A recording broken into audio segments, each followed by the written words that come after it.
Yes, this furniture replacement project for the classroom furniture is designed to replace some of the broken furniture that's accumulated in the schools over time. Some of the chairs have broken, cracked rivets. The student combo desks, on the surface, they look usable, and then on closer inspection, we have issues with this support bar that breaks.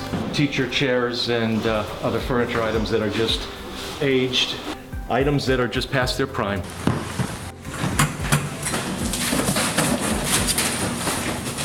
It's a big process. It's a purging process where we go through and physically determine which items are reusable district-wide, which items are really not up to our standards, and then swap out with the new furniture for the schools.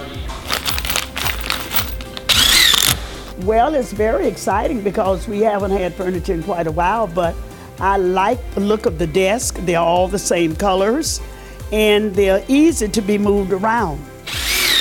I love it. I think it brightens up the room. The blue really stands out in some of the classrooms. I feel like it just makes everything more of an inviting place for kids to want to be in. If they're more comfortable, they learn more. I think it all kind of correlates together. I'm excited to see the teachers' faces when they come in, so they're able to see all their new stuff, and it just makes everything kind of come together a little more.